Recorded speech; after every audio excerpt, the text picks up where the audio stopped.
Hello, and welcome to another episode of Lexx Education, the comedy science podcast where comedian me, Laura Lexx, tries to learn science from her younger brother, Ron. Hi, Ron. It's your boy, Ron. Ron! Hey. Now, we can't lie, Ron. We've just spent an hour together discussing royal gossip. Oh, yeah. I feel like, like when you've been wearing a heavy backpack all day and then you just get to take it off. Or, like, shoes that were too tight or something. It's great. You feel better now. So relieved, yeah. I'm glad, Ron. Hey, I just wanted to say right up top, please could you join our Patreon? If you love the podcast and you're listening to this and you like what we do, we like making it and we need your support. We need you to sign up. With just £3 a month, we've kept it as cheap as we can possibly make it on Patreon so that it isn't a heavy financial burden. Obviously, it's still a one. But if you could join, that would help us to put the show out. We work really hard to make sure it always goes out regularly, to be there when you're expecting it, and we would very much appreciate your help in keeping the show going.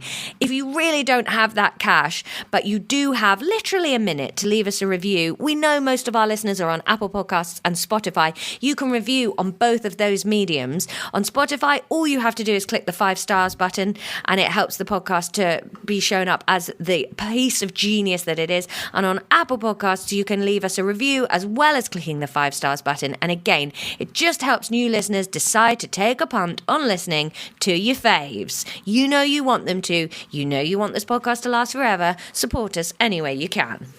We are not far off 100 5-star reviews on Spotify, and I'd love to see trippy digis there, to be honest. I'd love to say trippy digis. And yeah, on the Apple ones, not only do you give us a review, it also gives us a nice bit of content because we can share that online and then people can hear about us that way. We don't have a marketing budget. We're not media savvy. We didn't go to Oxbridge. This is hard. Yeah, and I'm a woman, and podcasts with women on them, unless they're about true crime, never seem to take off. So listen, just do it, would you? Or parenting. Yeah, that's true. I don't want to talk about parenting, though. I'm not very good at it. I'm worse at that than science. Can you imagine? Hey, Ron, though, you haven't listened back to this episode yet. You're going to listen to it this week. But I think this might be our most actually science episode we've ever done. We're in a spate of good episodes at the moment. No, but not even entertainment purposes, right? Which I think we're always putting out what the listener wants. But this episode, we actually just really both get into the science. Yeah, I remember this one being a lot of fun.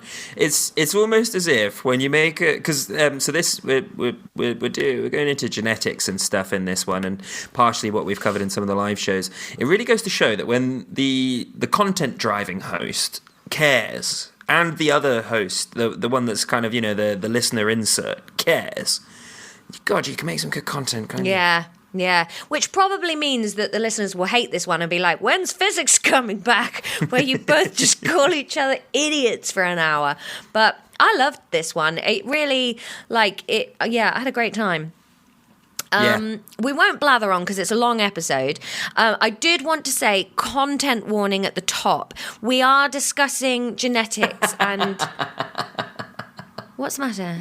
I don't know why you're doing a content warning. Oh, yeah, I'm very pro-eugenics. Yeah, and if you are affected by eugenics, call Hollyoaks. No, we discuss inherited genetics and diseases, and part of the syllabus is to talk about the moral and ethical weight of embryo screening and of having children that you know are going to inherit genetic diseases. Ron and I are obviously discussing that from an able-bodied position, and if you know that that's going to affect you, just be aware that that discussion is in there. I think we handle it pretty sensitively, but then you never know that you've been insensitive until you tread on somebody's feelings by being an absolute idiot. So know that we came at this from obviously a very nice perspective, but do be aware that that content is in there, and enjoy some punnet squares, everybody. Hello, Ron. Hiya. Biology. I really have to just squint. You've got sunglasses on. There we go, that's better. He hasn't got real sunglasses on, he's just got joke sunglasses on a filter. Where are my biology notes? Alrighty, Roo. What are we doing today, Ron? Well, what did we do last time, Laura? Epigenetics and eugenics and stuff. I think actually not epigenetics. I just think it's one of those words that's got stuck in my answer pool. Yes, it's a classic just saying stuff thing. DNA in the genome, and we definitely covered eugenics. No, you always just try and veer things towards eugenics because you're I do not. a bit of a Francis Galton type. Yeah, Frankie. Frankie G. Frankie G went to UCL. He was a professor there. They love eugenics at UCL. Well, they did. I should caveat. And he was famously once went around the country and just rated all the women in town squares to find the sexiest place in the country. Where was it? I can't remember. Somewhere boring in like Oxfordshire or something. Francis I wonder what Galton. his criteria was. Hot ladies. Ron, this feels like a dangerous thing to ask Jeeves. Rating women. I bet he was one of the most unfuckable creatures on God's green earth, too. Yeah, Francis Galton, the man who drew the ugly map of Britain. Yeah, I mean, I'll send you a picture of Francis Galton. I don't know, he might kind of be your type, to be fair. Oh. I can see you being weirdly attracted to him. Whereas you're there, I'm sending it to you on the WhatsApp web. Oh, looks a bit stern for me. No, Ron! Ron, are you serious? He might be my type. He looks like a vulture. He looks like a human vulture. He has got no lips at all. He looks like if you crossed a vulture with Dara O'Brien and then made it evil. He should not be in a town square judging anybody except other vultures. Yuck, Frankie. Yuck, Frankie G. I wonder where the ugliest place in Britain was. Yeah, I've got an article about it. He was the first person to use fingerprints in detective work. Oh, I thought you were going to say for like art or something. He worked in a kindergarten. He made statistical inquiries into the efficacy of prayer.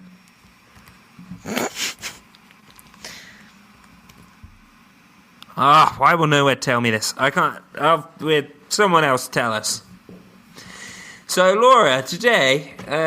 Let's do a Patreon episode on Francis Galton. Frankie G? Sure, yeah. Yeah, that's a good idea. I'm going to put a detentron down as Frankie G. Does that mean you have to do it? Yeah. Lovely. And I'll tell you all about it. Nice. After epigenetics, Steve Jobs, magnets, and the Bayou. And the staff room with Max. Yeah, I've put that on the list, Ron. It's there on the spreadsheet on tab 2.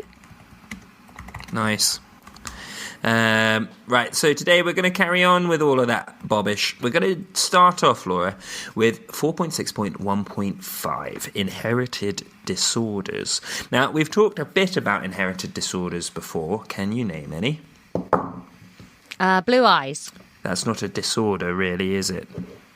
Oh. Eczema. I don't know. That's not one that we've... Well, I went to see a dermatologist this week and she asked me if eczema and skin complaints were in the family. And I said no. There's one. Okay. So, the two... I'm fine, by the way, Ron. I just have to use a moisturiser as soap. For someone that professes to be, like, you know, great skin person, you seem to have a lot of skin issues. Yeah, it's all falling off. So... When do I profess to be a great skin person. You're always... Are you just cross because I don't have that forehead wrinkle that you and older sister have got? No, I started moisturising and now I've just got spots. Maybe you need to drink more water. I drink so much water. Less now that I don't have my water bottle. I can't believe you guys did Blame that. Mum. She wasn't tall enough either. I just don't understand why you guys didn't just climb up and get it. Because we thought Tom was coming back. But then when that didn't happen... Well, I forgot it then.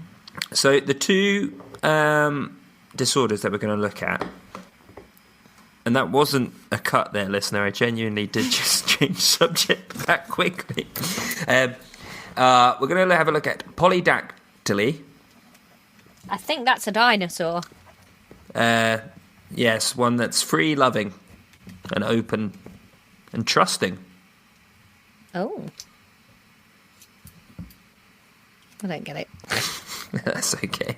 Like a polyamory joke? Yeah. Oh. Do you think you could ever be in a polyamorous relationship? I think if I didn't really care for the people that I was in it with. Yeah. I don't really like my friends having other friends.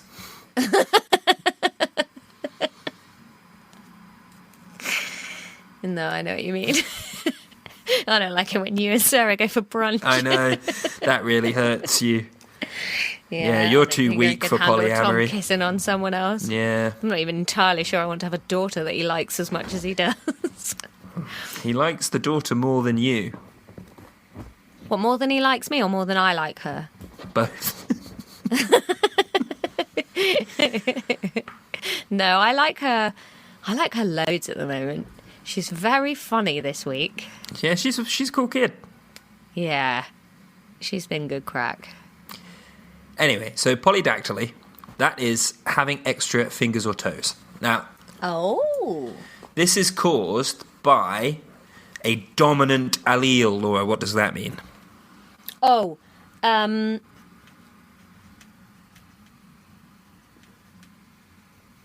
allele is a gene type, a flavour of gene. Yep. Yeah. So if it's dominant, it means it's the one that, if that's in there, that one rules. Yep. Very nice. Okay, so we're going to do what... we covered them briefly before, but I don't think we actually got into doing some ourselves. We're going to do something called a punnet square, okay? Strawberries. So a punnet square is basically a way of working out the odds of basically breeding outcomes. So I'm going to send you an example punnet square as figure A on the WhatsApp web. It's been ages since we had a figure. Well, I guess it's figure B, actually, because Francis Frankie G. Galton's dead-eyed stare. Come on, he looks exactly like Iggy Pop in those insurance adverts that you loved. No, he doesn't, Ron. He looks like... Is it the vulture in Horton Hears a Who? Yeah, he looks a bit like Vlad the Vulture from Horton Hears a Who. This isn't for you, but he looks a lot like a character from a Dark Souls game. He is scary. Also, Sam the Eagle. He doesn't look like Sam the Eagle. Yes. Right. Okay, so the punnet square then. I'm just going to go get some water while you describe that to the listeners. You've got water. I've drunk it all, because this is only 500 ml. I don't have my full litre bottle. I drank some water today. I waited until Ron had taken his headphones off to say that, though. So, this punnet square situation, what we've got at the top is we've got a rectangle with the word mother written in it. And then underneath this rectangle, mother, there's two squares making up the length of the mother. And they both have a capital F for father in them. Then, below this and to the left, there's a big square that says father. And then in front of the father box, in two smaller boxes making up the height of the father box, in the top one there's a capital F, and in the bottom one there's a lowercase f. So it leaves a space underneath the two mother Fs and to the right of the two father Fs that I assume we're going to do some kind of diagram in. Yeah. So the mother, the capital F, you use a capital to denote a dominant gene, and you use a lowercase letter to denote a recessive gene. Dominant is all caps, 'cause they're shouting. What's the opposite of dominant? Submissive. Recessive. Recessive. Lower case. It's like they got on the train first. They've got the lower case. Don't have to heft your case to the overhead locker storage, 'cause there was space on the little suitcase place for yours. That was a bit of a weird one, wasn't it? That's my job on this podcast, though. And as it's gone on for 92 episodes now, they've had to get weirder and weirder. 92. Wowee. Wow! So what you do with a punnet? If you were only listening to one episode a year, you'd be very old by now, and you wouldn't have understood the first 6 because you were a baby.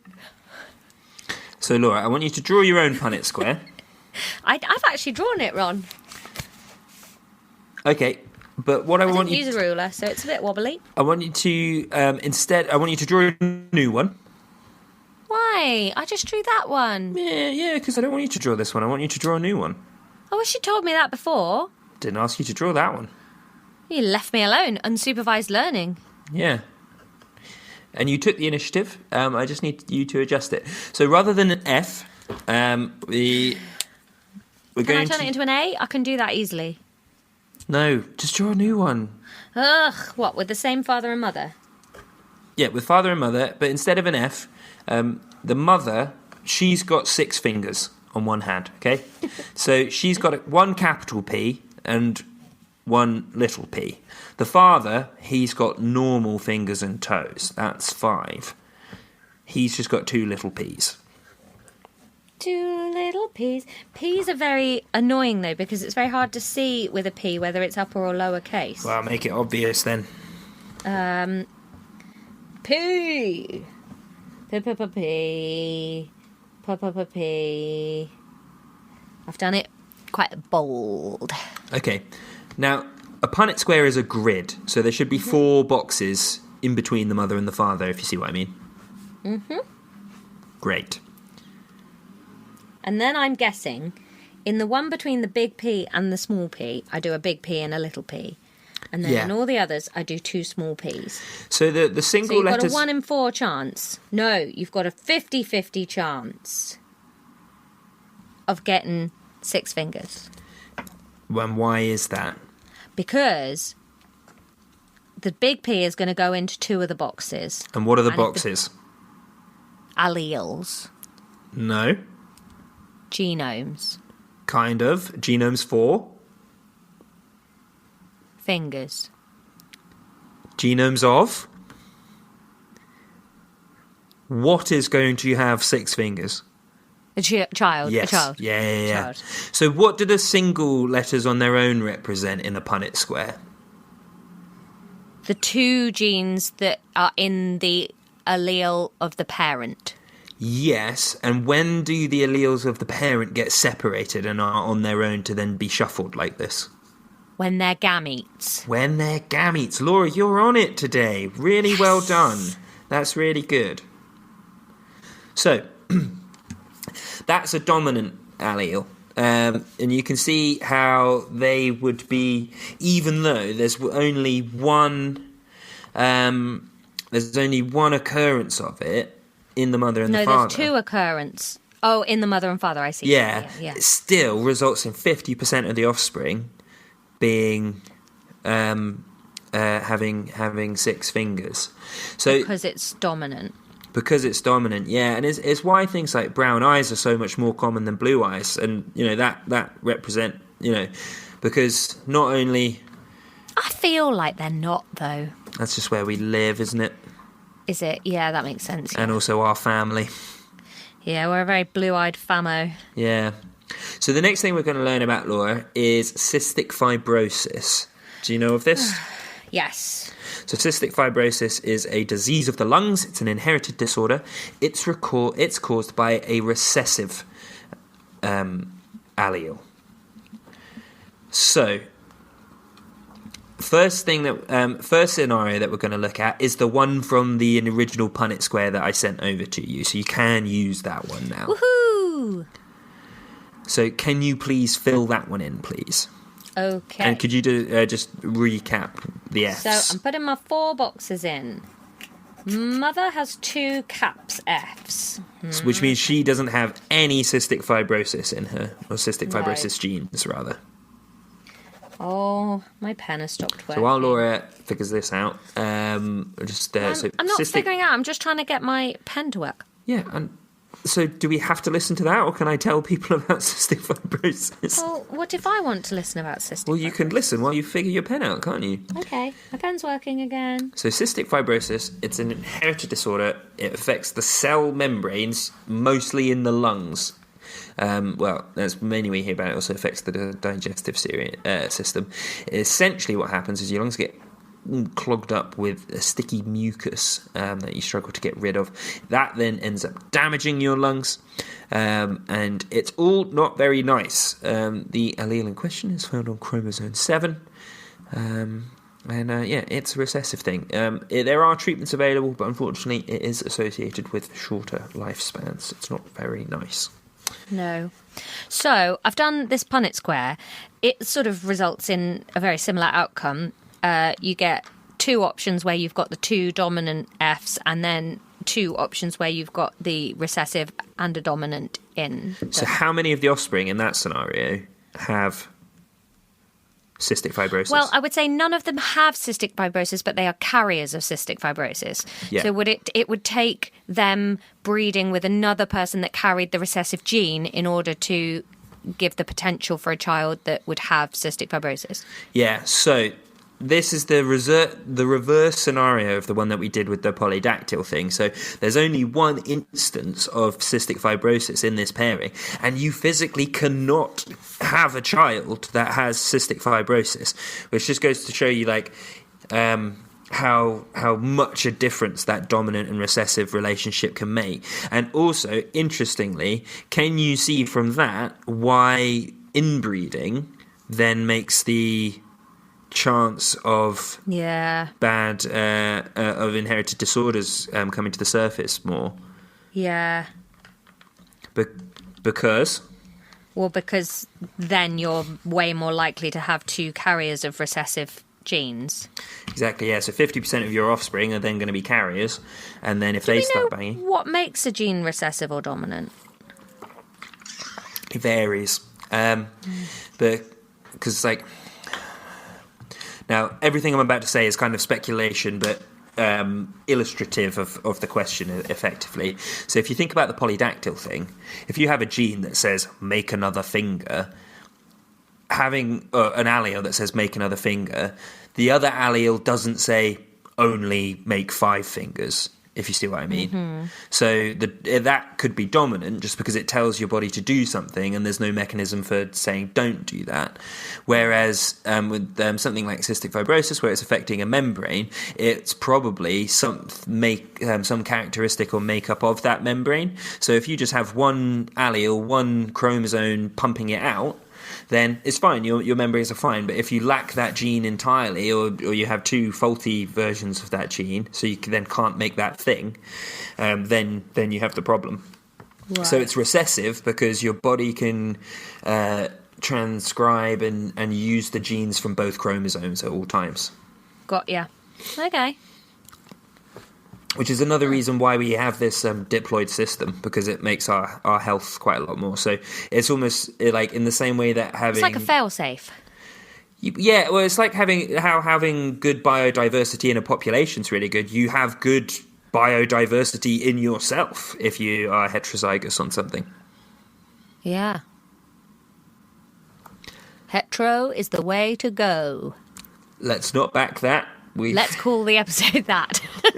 We'll just pivot away from the main message of the podcast thus far, which has been love is love and everybody's cool. And now, no more. So, Laura, could you then do, for both mother and father, big F, little f, Punnett square, just so that we can round this little bit off? Yes. Oh dear, this is going to... So basically they're going to have a 1 in 4 chance, aren't they, of having a cystic fibrosis, a child that has cystic fibrosis. But then there would be 2 instances of them being a carrier, and then 1 instance of them not even carrying the gene. Exactly. Yeah.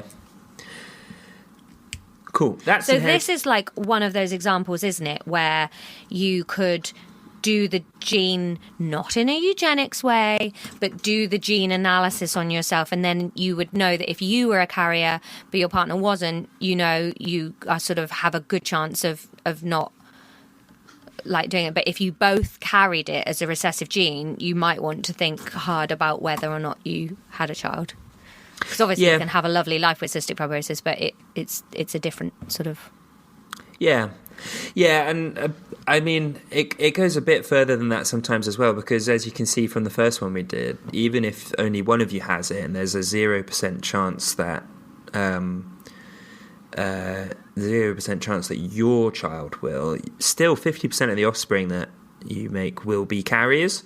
So do you want to necessarily sort of knowingly propagate something like that in a population? It's a very tricky ethical subject, I think. Yeah, it's a huge subject, because also you can't have the conversation like, oh, a child born with cystic fibrosis doesn't have a life and isn't a great person, because like the more there's like, you know, stupid things like ramps and talking technology and stuff, the more you have the ability to get to know people with these diseases that before would have been shut away. And like, you know, like as technology grows to allow all my words have gone today, but do you know what I mean? Like, yeah. So one of the technical innovations that makes this a even more difficult sort of ethical conversation at the moment is embryo screening. Yeah.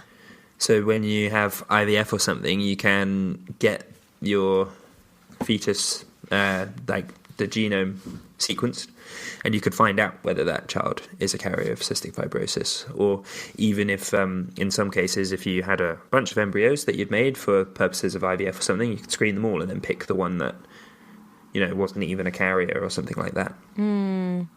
It's an incredibly, it's a very difficult subject, isn't it? Yeah. What do you think about it? I think it's really hard, because my instinctual brain wants to go, hey, have the healthiest child you can. Because from a parent standpoint, it's cheaper to have a child that has the same abilities and disabilities as the rest of the population. It's easier to be like shallow and frank about it, but I think it's very easy to dismiss a life with disabilities as less than, or those people as less than, when that's not the case. And you meet these incredible people that deal with disabilities. So it's so hard to say, oh, I would choose not to continue that pregnancy or something like that based on a disability, when you're throwing away a whole amazing person. What about on the embryo screening? So you're kind of getting in there before. Yeah. I guess then, I mean, then you end up in this whole like Republican cycle chat, don't you, of where does life begin? And like, but then do you, by knowing that you don't have the, but that you both carry the recessive gene, and then choosing not to have children at all and to adopt or something, or do something else, is that just as throwing away the lives, you know, or like not trying for a baby that month, that egg vanishes, you've given away that person. So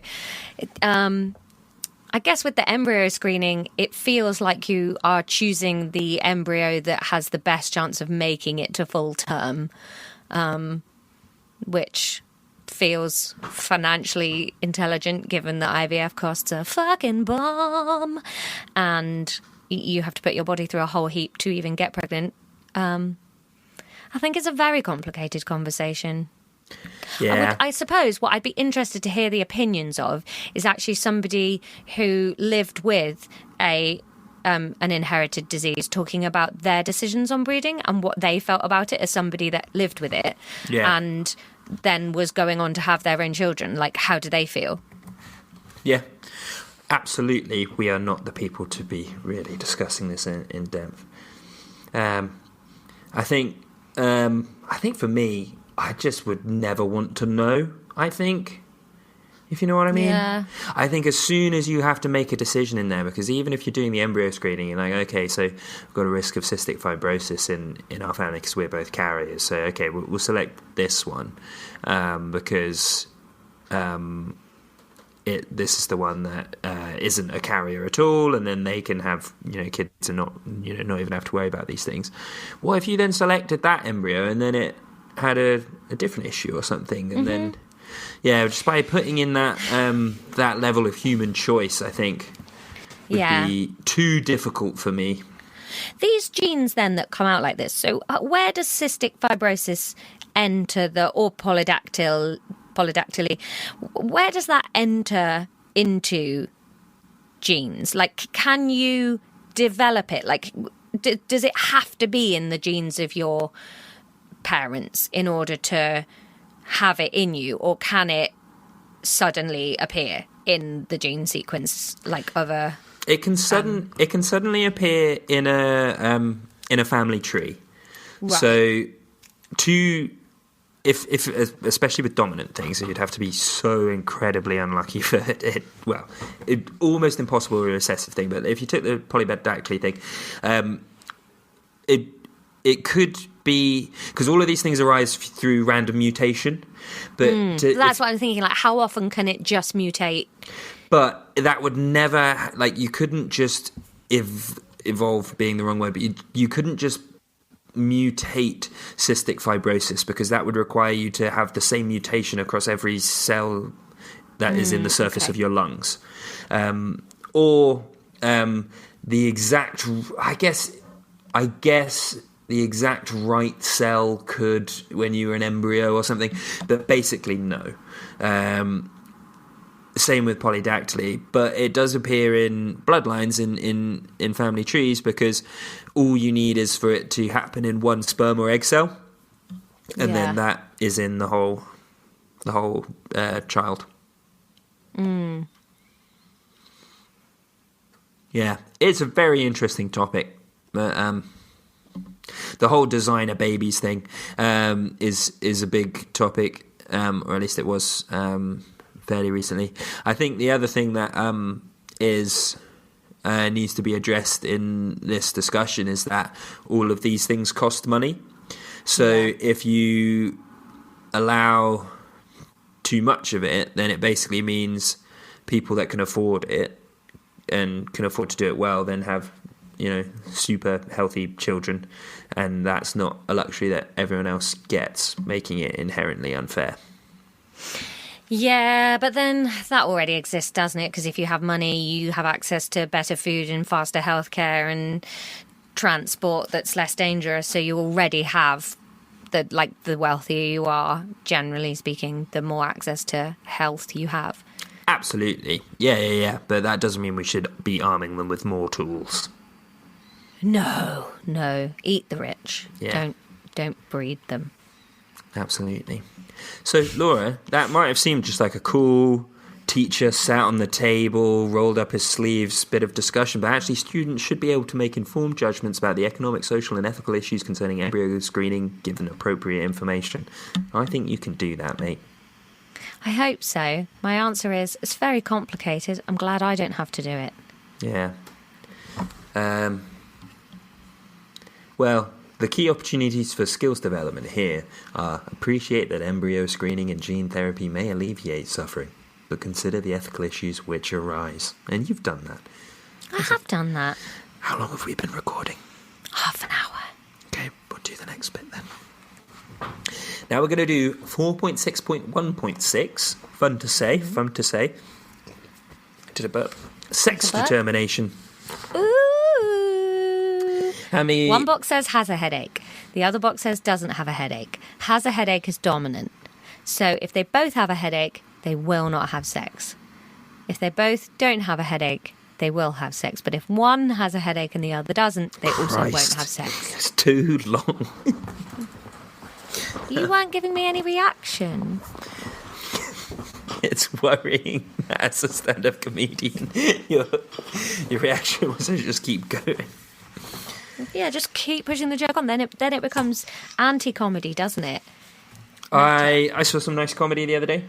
Yeah, I know. You've been to all these great fucking comedians. You keep texting me about them. Well, yeah, because there's a common interest that we have. What? Other people that are good at comedy? No, Ron. I'm interested in me being good at comedy. You're literally performing with the person that I saw the other day. Yeah, I'd just never heard of her, so I didn't reply. Well, now I can't say who it is. I'll look forward to meeting her, though. I bet she's excited to gig with me. I had a moment in a gig the other day where this guy must have thought I was such a prick for a couple of seconds, because I was selling books after my slot and I was the first act on. And I was talking to somebody about Jurgen Klopp and how he'd resigned from Liverpool, you know. And I said, like, I'm interested to see what happens now, because it's going to be a tough gig to take on. Like, I wouldn't want to follow that, you know. Yeah. And the guy in the queue behind went like, what? And I was like, oh, you know, it's quite tough. He thought I was saying I wouldn't want to be the next act on. I wouldn't want to have to follow me. I was like, no. Oh, my goodness. But to have that much arrogance and confidence, like, can you imagine trying to follow the absolute blistering set of stand-up I just did? Good luck, Peter Brush. He actually did very well. He got like 4 applause breaks. He was excellent. Nice. Never heard of him. He had a really great bit that stuck with me that I really enjoyed, where he was like, he's got a very dry sense of humour, and it's very deadpan, and he just sort of stands there with his hands in his pockets and sort of drones like this. He said, you have to be very careful about things that you tell children. You know, when I was younger, my aunt told me that if I wanked too much, I'd go blind, and I don't think that's a good thing to tell children, because it just meant I spent a lot of my childhood judging the actual blind.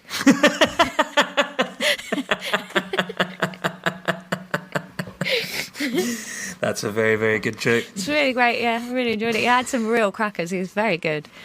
I think because it was on my mind of that guy thinking I'd said that, I was like, he's actually a great act for me to be on a bill with, because he's very good, but we have the absolute opposite styles. So it's really something for everybody, you know. If you like that over-animated, blah, blah, blah, blah, I'm there. But if you like that sort of just precision, long build-up, good, strong, solid punchline, he's there. It was really good. I really enjoyed it. Nice. Yeah, I just saw. I went to the first thing of a cool queer comedy night in Clifton, called Out Comedy at the Room Above. Which, does Charlie George run it? No. Oh. Maybe.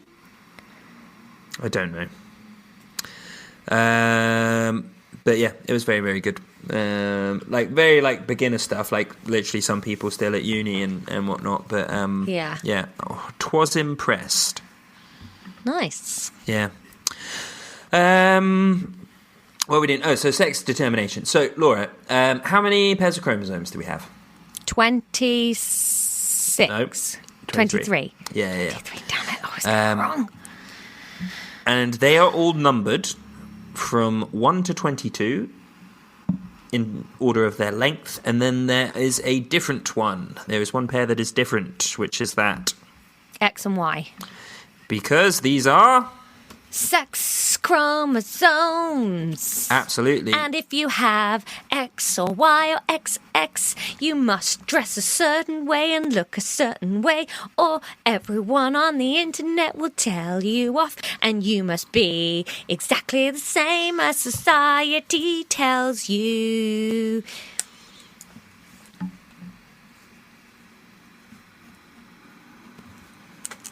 That's a little song about turfs. Yeah, and it really looked like you then bent down to rip a fat line of Charlie. Oh, yeah, well, because I haven't got any brownies to eat, I've just decided to Class start A taking drugs. cocaine this weekend. Yeah. Yeah. You know me, I've never actually done cocaine ever before, and I thought now, just before a record, would be the perfect time to give it a whirl. Yeah, I don't not see that for you. Like, We finished chemistry and physics, now we've got to blow through biology as fast as possible. now we've got to break Woo! bad. Oh, let's Yeah. do it. Let's start cooking some meth. No, I see that for you. You know, you could be. You've got a kid now. You live out in the suburbs. You could take a lot of drugs. Do that. I just think I think all drugs would do to me is the ones that like G you up. Everybody around me would hate me because I'm already quite G'd up. And the ones that slow you down, I'd hate me. I don't think there's a sweet spot drug where we'd all like me on it. I think we should do weed brownies together at some point. I just think I'd get paranoid and sad, Ron. No, it's different. It's nice. Okay. You have to cook them because if I smash them, I'll be really cross. I did look at the batter on the floor for a while and think, I can't feed this to other people, but I could just cook them for me and Tom. But then I remembered how much my dog is in our house and how much broken pot there was in them. And Yeah. So can we do a punnet square for XX and XY, Laura? Yes. Got my hand stuck in my pants then. Why are your hands in your pants while we're recording? Because I'm wearing a dress with poppers down the front and it's fun to like cram my hand through two of the poppers. I don't like that. Now, how does it work? Women are XX Yep. and males are XY. Yep. Oh, would you look at that? You've got a 50-50 chance of a male and 50-50 chance of a female. Indeed you do. So what you can do with punnet squares is you can double up things. So you could, if you wanted to, work out what the odds are of having a boy with cystic fibrosis or a girl with cystic fibrosis or not is. Do you reckon you could work out how to do that? So let's go back to the second punnet square we did for cystic fibrosis, Laura. So we've got a big F and a little f for both mother and father. Oh, no, I didn't have that. I had a big F for both of them. Yes, a big F and a little f for both of them. No, I had a big F for both for mum and a big F and a little f for father. But the second one we did should have been... Oh, I didn't draw that one out. Right, okay. I'll draw that one now. Lovely. Sorry, Ron. I just did that one in my head like a clever cat.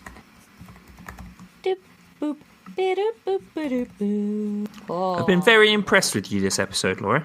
Thank you. I'm an impressive woman full of charm and wit and grace and ideas about science.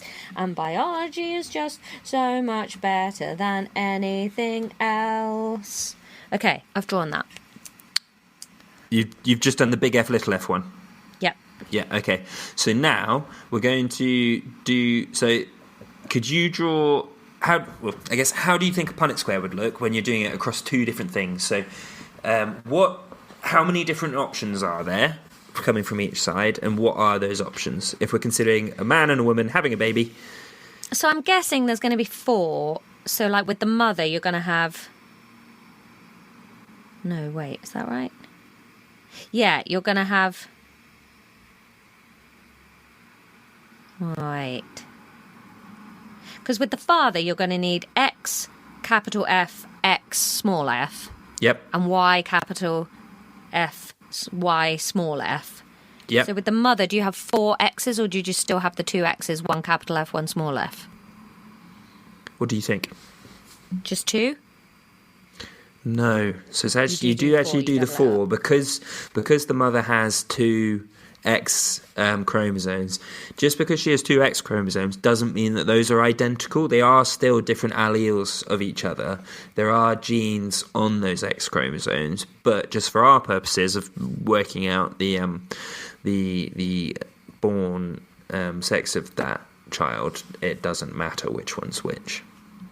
So then when I start drawing it out, the top row is a double X, double capital F, double X, 2 different types of Fs, double X capital F, double X, both types of F.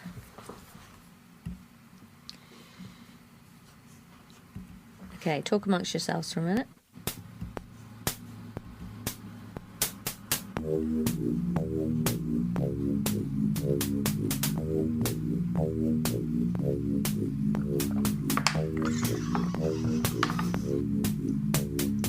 Okay. I kind of wish I'd done this in different colours now. I think it would be much easier to see.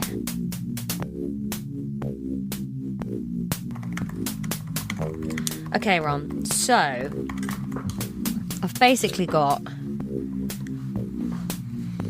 2 out of 16. So that's a 1 in 8 chance of having a girl that is not a carrier. A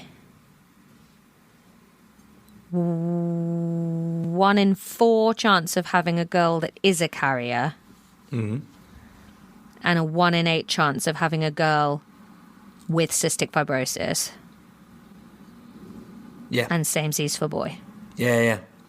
So you see how as soon as you introduce just one more gene, how the probability stuff gets just a little bit more complicated and starts introducing even more variation into a population.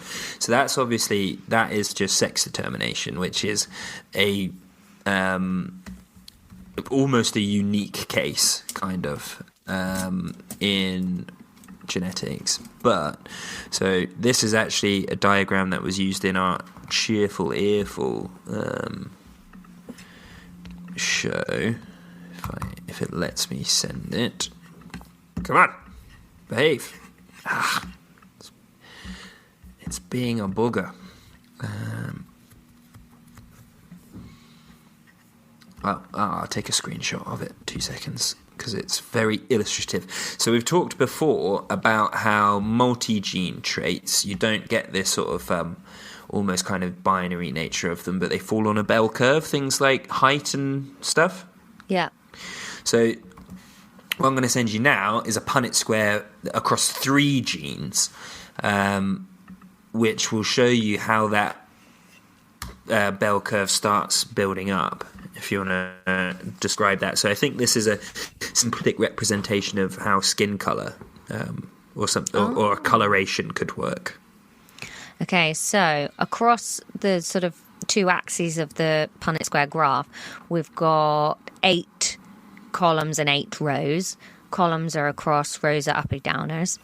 And we're using A, B, and C to illustrate the 3 genes, dominant being capital. So first is ABC, all caps, then AB caps, small c, then capital A, small b, capital C, small a, capital BC, capital A, small bc, A, capital B, small c, A, B, capital C, ABC, all lowercase, and the same going down.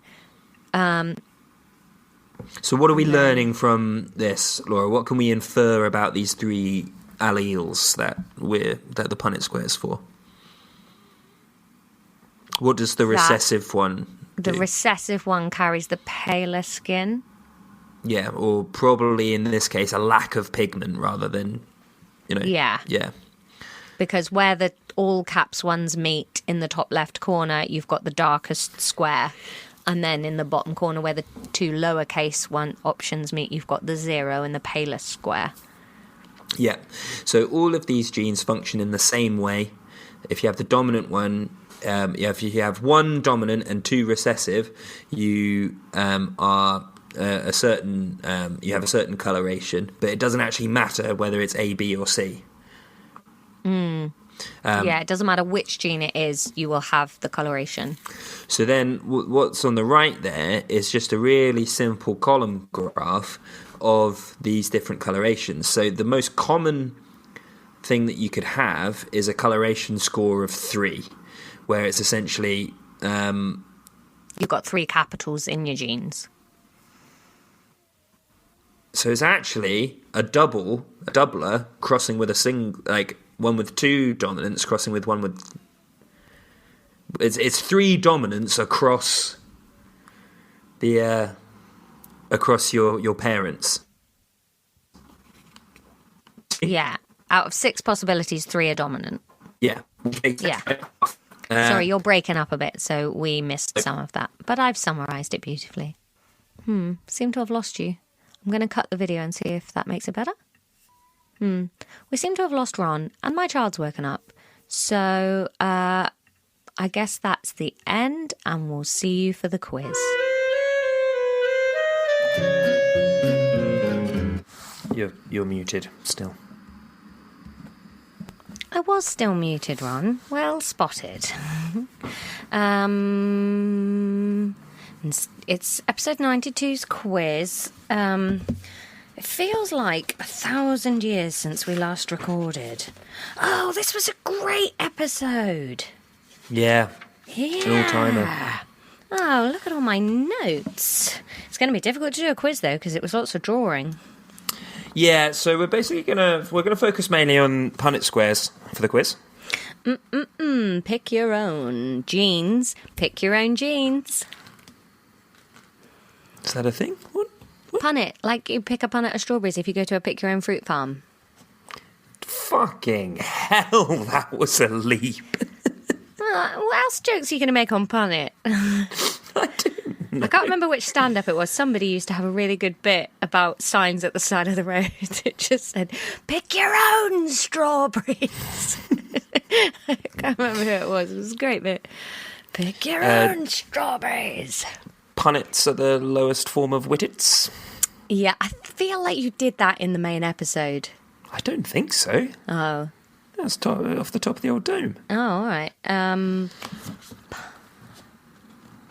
Steve Punnet and Hugh Dennett. Is that any good? Who's Steve Punn? Steve Punt. He does... Well, he used to do the Now Show with Hugh Dennis, but obviously cancelled now. He's cancelled? No, the show's cancelled. It was on for 25 years. It's not really a tragedy. Okay. Punnet. Who Punnet? Huh? A classic Who Punnet. Yeah, there's something in that one. Yeah. That's fine. Okay. Bah. I used to know a guy called Sam Dunnett. But that's so Sam Punnet is the thing. Yeah, that works.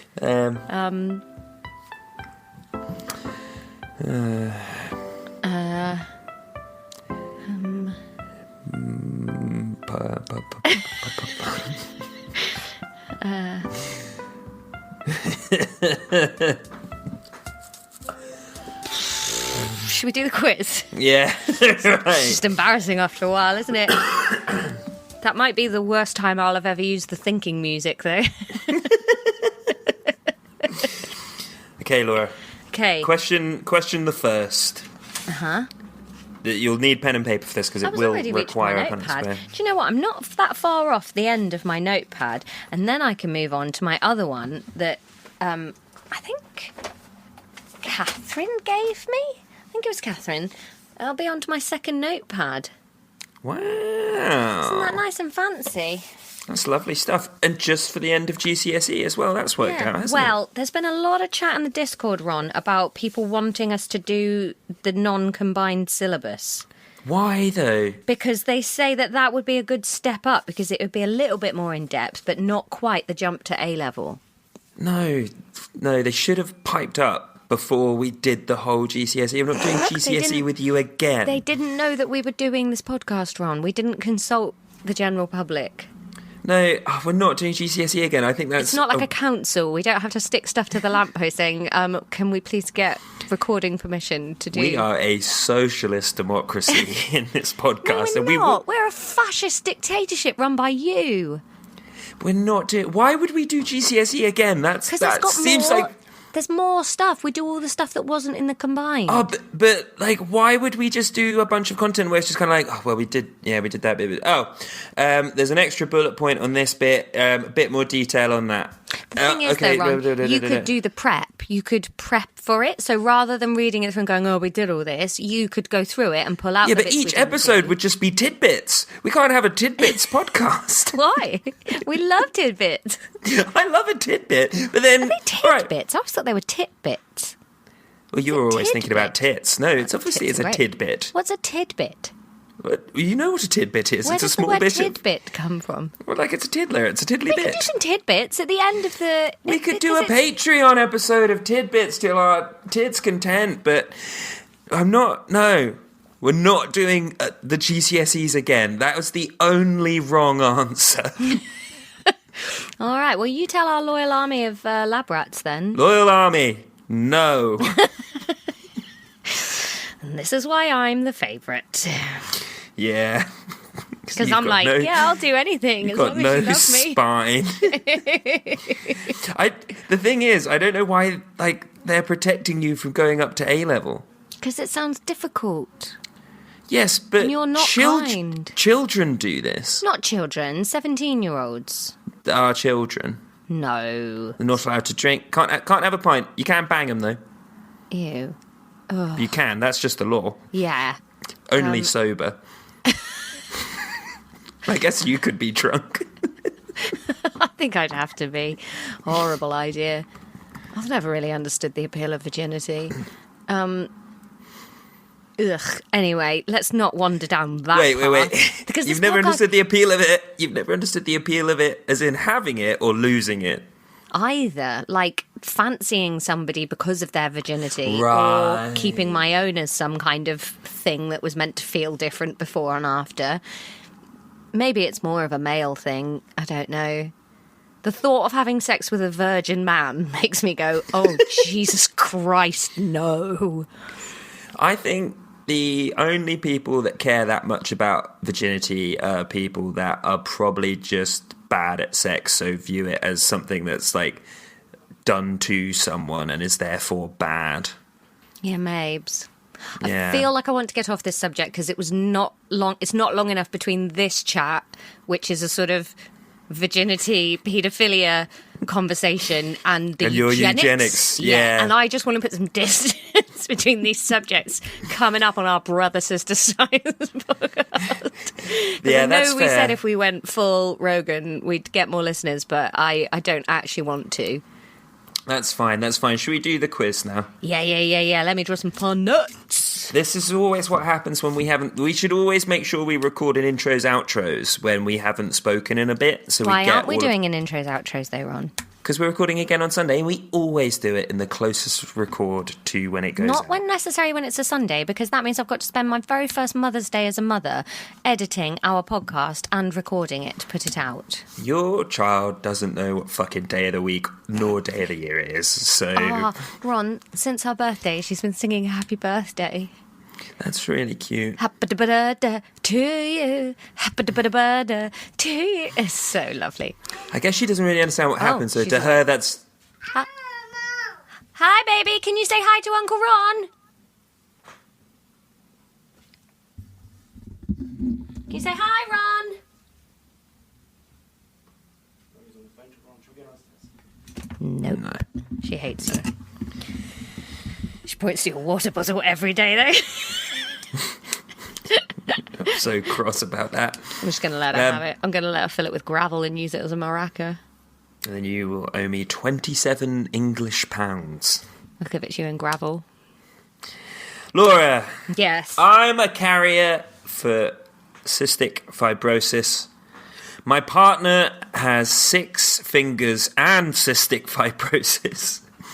I am turgid with life, pregnant with our child. What are the chances that our child will have neither 6 fingers nor cystic fibrosis?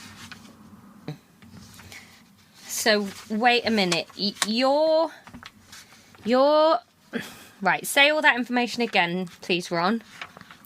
I am pregnant, turgid with life in a magic womb, and also a carrier. You're pregnant and in a womb. No, my pregnancy is in my womb. Got ya. I'm a carrier for the cystic fibrosis allele. I have 5 fingers. Wait. And the cystic fibrosis is... Yes, okay. Continue. And I have 5 fingers on each hand. Are you including a thumb as a finger there? Thumbs are fingers. Thumbs are fingers. All thumbs are fingers, but not all fingers are thumbs. I love this for us. It's like squares and rectangles. Now, my partner has 6 fingers. The one that knocked me up has 6 fingers. He's 17, sober. Has 6 fingers and cystic fibrosis.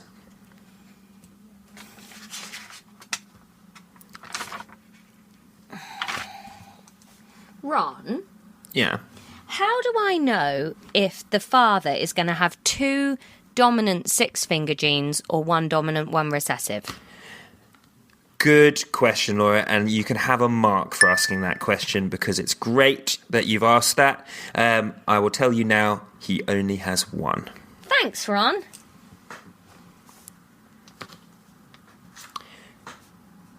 What would the chances that our child had neither be if he had 2 of those? Oh, impossible.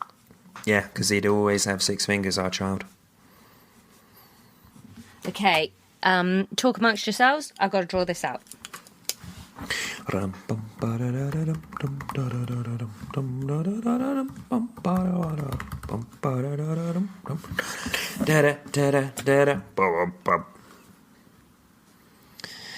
How dapper do you look in your wedding suit, Ron? I didn't get one in the end. What? What are you going to wear?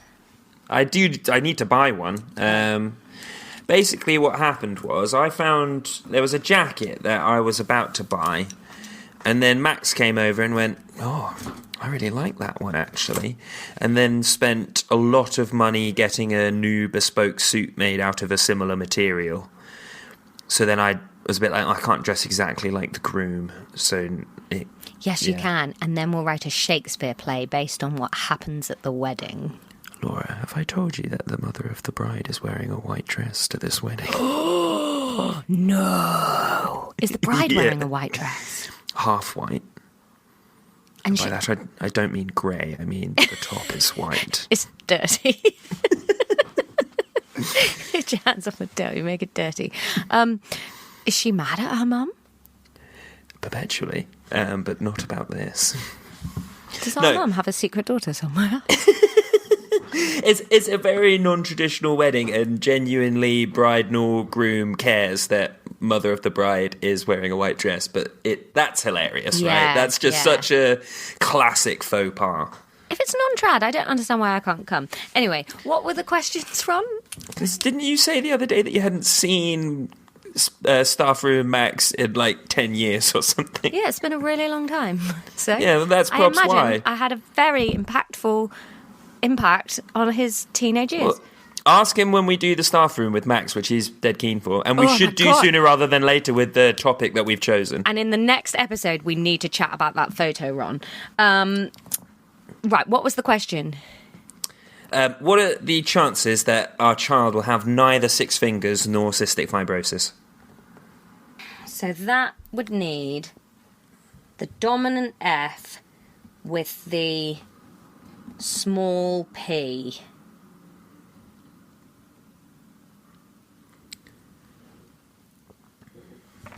I don't think I've done this right, Ron. Well, because the child will have 2 of each, won't they? I've not done this right, Ron. Hang on. I've done my palette square thing wrong. Back to thinking music. Yeah.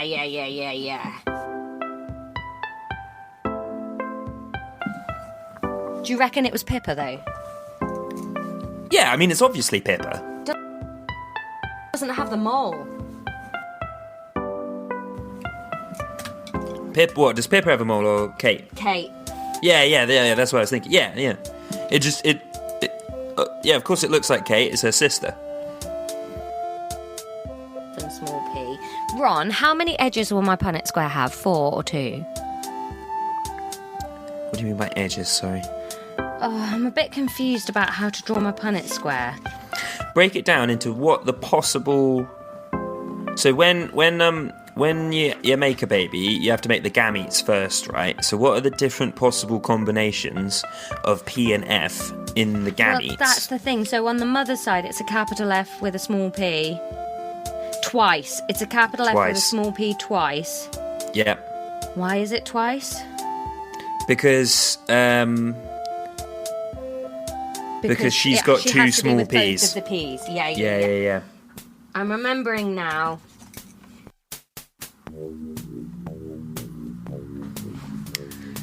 Something to do with punting in like Oxford. Punneting. Or Cambridge.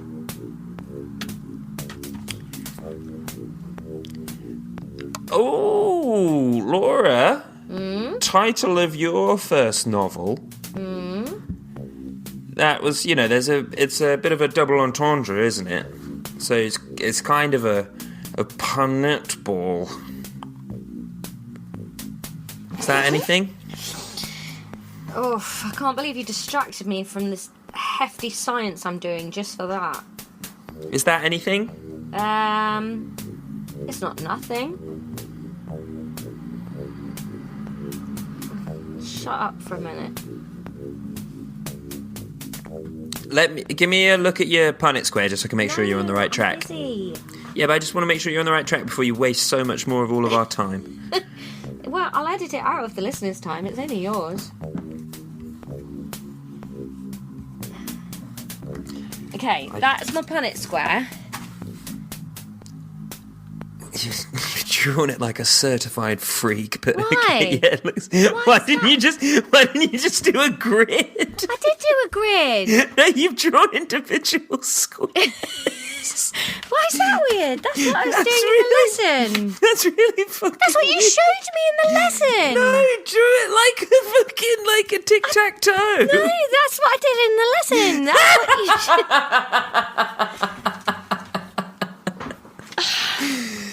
Oh, what a weird little brain you've got. Why? Is that weird? That's really weird, yeah. Sorry I didn't go to science college. Okay, now you want the percentage chance that they won't have 6 fingers or cystic fibrosis. Yes, you can give it to me as a ratio, a fraction, or a percentage. So that means I need a capital F's only in there.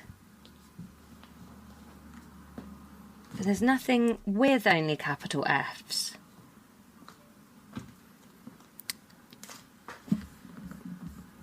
Think that through again. No, it's 2 small F's make Yeah, because cystic fibrosis is recessive. So anything with a capital F, they won't have CF. Okay.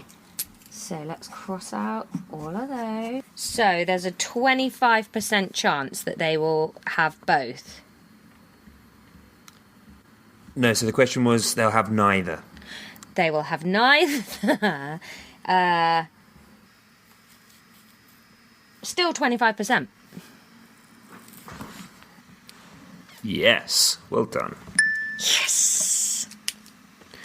What are the chances? Correct mark there. Of that trapdoor leading me out there. Sorry, I had to say it. What, you can have a what are free the hack chances? if you tell me what film that's from. What are the chances that they'd have the same phenotype as the father? Here's big P, small p, 2 small f's. Big P, small p, 2 small f's. Big P, small p, 2 small f's. It's 25% again, Ron. Yes. Well done, Laura. What's the other 50%? There's a 25% chance that they will carry CF but not have polydactyly. And there's a 25% chance they will carry CF and have polydactyly. Correct. Another 2 marks there. Last question, Laura. This is a long quiz. If I wanted to calculate these odds, but with sex determination in there as well, how many different gamete options are there for each parent, including repeats? 8. Correct again. Very well done, Laura. Yeah. Yay! A great quiz at the end of a great episode. This has been my favourite lesson in ages. Yeah. I can't wait for the Patreon episode on Frankie Galton now. Let's just make this a spate of good episodes before we dip off again. I hate you.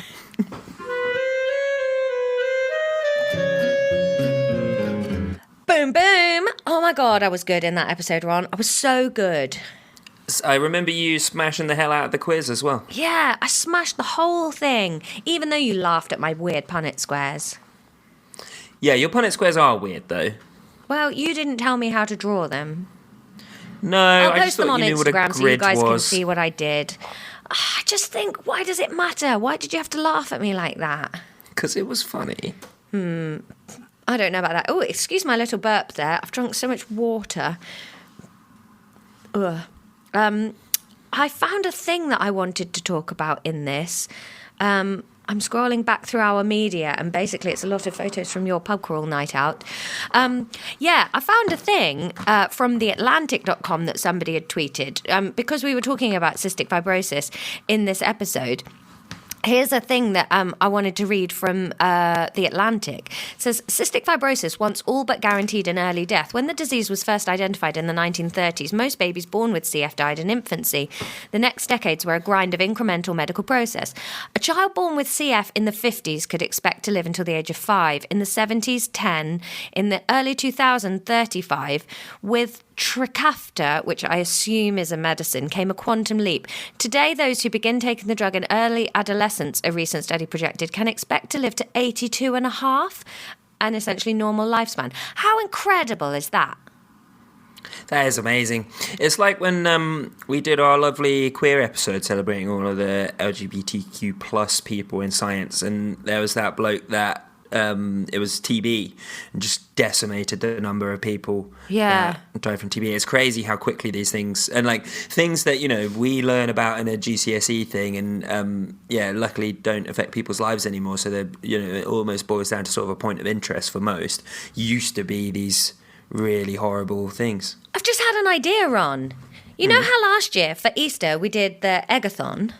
Yeah. Maybe this year, for our Easter special, we could do like a, this is going to sound tactless, but like a Back from the Dead episode on things like that in science medical research that have basically taken you from having a no lifespan prognosis to nowadays an essentially normal length one. We could look at vaccines and medical, like medicines. Love that. Yeah, let's do it. Let's do that for an Easter special. Where do we eat the eggs, though? We'll just eat them while we're doing it. Every time a life is saved, we eat an egg. All right. Yeah. Okay. So, goodbye, everybody. Thanks for listening. There's no register today because not enough of you are signing up to patrons that we've got a long enough list. So sign up, please. Show us you love us. Ron hasn't done a new scientist segment, but I had that CF research, so that's okay. Yeah. So no need to really mention that I haven't done it then, really. Well, I just wanted to put it out there that I liked that segment, and now it's gone, and it was my favourite segment. The problem is that they get delivered to Noah's house. Oh. Noah. He doesn't give them to me. Noah. You're mean. He doesn't listen. He does listen. Do we have a date for Cheerful Little yet, Ron? Yeah, I don't know if we're allowed to announce it. Oh, all right then. Well, we won't. What else? Buy tickets to my tour. Love each other. Be kind. It's raining. Goodbye. Class dismissed.